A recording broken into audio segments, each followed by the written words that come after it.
রাজপথে রক্তাক্ত সংঘর্ষে লিপ্ত হয়েছিল, যারা দিনভর এই রাজপথকে প্রকম্পিত করেছিল, সেই সংগ্রামী সহযোদ্ধাদের মধ্যে আজকের অনুষ্ঠানে উপস্থিত আছেন আজকের অনুষ্ঠানের সংগ্রামী সভাপতি বাংলাদেশ জাতীয়তাবাদী দল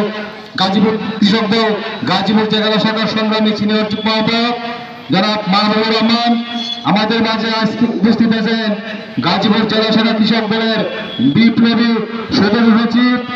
প্রয়াত হান্নান স্যার, সুযোগ্য উত্তরসূরিদের মধ্যে একজন ফকির ইস্কান্দার আলম জানে। আমাদের মাঝে উপস্থিত আছেন এই কাপাসিয়া উপজেলার কৃষক দলের সাবেক সভাপতি মজিবুর রহমান, সাধারণ সম্পাদক মজিবুর রহমান টিক্কা সহ এই সম্মানীয় ইউনিয়নের বিএনপির দায়িত্বশীল সংগ্রামী নেতৃবৃন্দ এবং বিএনপি ও অঙ্গ সহকর্মী সহ কৃষক দলের সংগ্রামী নেতৃবৃন্দ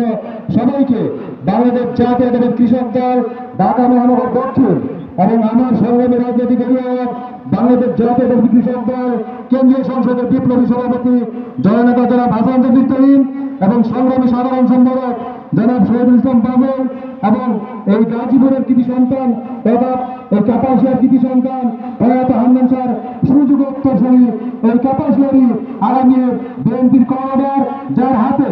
এই এলাকার প্রতিনিধিত্ব নিয়ে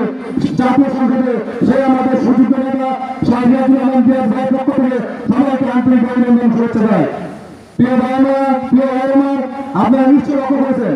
বিগত 17টি বছর এই বেশিরভাগী সরকার আমাদের সকল মানবাধিকার, আমাদের কথা বলার অধিকার, আমাদের বেঁচে থাকার অধিকার, আমাদের সকল অধিকারের বেশিরভাগী সরকার কেড়ে নিয়েছিল।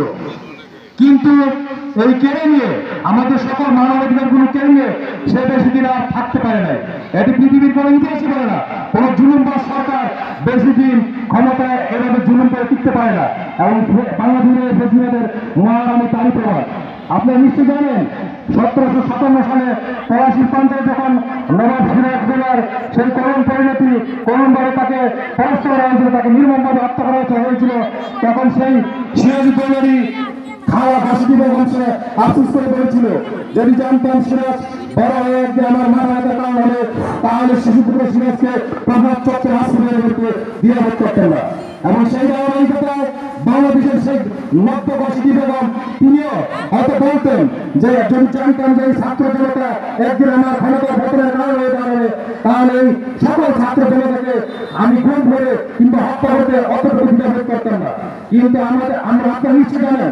এই ছাত্র জনতাকে সামনে রেখে বিগত 17 বছর বিএনপির যে আন্দোলন সংগ্রাম, সেই আন্দোলন সংগ্রামের পটভূমিতে এই ছাত্র জনতাকে সামনে রেখে যে মহাকাব্যিক বিপ্লব বাংলাদেশ রচিত হয়েছে, সেই মহাকাব্যিক বিপ্লবকে সাধারণত গ্রহণ করার জন্য বাংলাদেশ জাতীয়তাবাদী কৃষক দল আমরাও আমাদের দল থেকে 426 জন নেতা কর্মী এই মহাকাব্যিক বিপ্লবে সহায়তা প্রদান করেছিল। সুতরাং আমাদের কারণে এই আন্দোলনে কোনো কারণে অংশগ্রহণ কম ছিল না। তাই এই বিপ্লবকে সার্থক করার জন্য আমাদের ভারপ্রাপ্ত চেয়ারম্যানের স্পষ্ট বার্তা, কেউ যদি এই বিপ্লবকে ব্যর্থ করার জন্য কোন রকম চাঁদাবাজি, কোন রকম জালিয়াতি, কোন রকম অন্যায়ের সাথে লিপ্ত হয় তাহলে তাকে কঠোরভাবে দমন করা হবে। আমাদের এই ভারপ্রাপ্ত চেয়ারম্যানের বার্তা, কেউ যদি বুঝতে ততটুকু ব্যর্থ হয় তাহলে আপনারা নিশ্চয়ই মাইনাসের কাতারে চলে যাবে। সেটা আমার বলা হবে, ফকির ইসলাম জানুর বলা হতে পারে, কিন্তু আমাদের অনেক বড় নেতা, সে যত বড় নেতাই হোক না কেন, আমাদের এই চেয়ারম্যানের বার্তা যদি বুঝতে দেওয়া ব্যর্থ হয় তাহলে তার পরিণতি কিন্তু মাইনাস। অতএব আপনারা বুঝে শুনে সেই কাজগুলি করবেন। আমরা দৃঢ়ভাবে বিশ্বাস করি বাংলাদেশ জাতীয়তাবাদী কৃষক দল সারা বাংলাদেশের একটি ইউনিটেও কেউ বলতে পারবে না আমাদের এই কৃষক দল কোনো জায়গায় কোনো রকম অকারেন্সের সাথে জড়িত কিংবা কোনো রকম অপরাধমূলক কাজের সাথে জড়িত ছিল, এটা কেউ বলতে পারবে না। সুতরাং আগামীতে এই কৃষক দল, এই সম্মানীয় ইউনিয়ন কৃষক দল, আমি বিশ্বাস করি তারা তাদের রাজনৈতিক মেধা, দক্ষতা, যোগ্যতা, প্রজ্ঞা দিয়ে এই সম্মানীয় ইউনিয়নকে তারা আরো আনিয়ে পারবেন। তারা এই প্রান্তিক কৃষকদের সাথে নিয়ে শৈশব সময় এই সম্মানীয় ইউনিয়ন তারা গড়ে তুলবেন এবং আগামীতে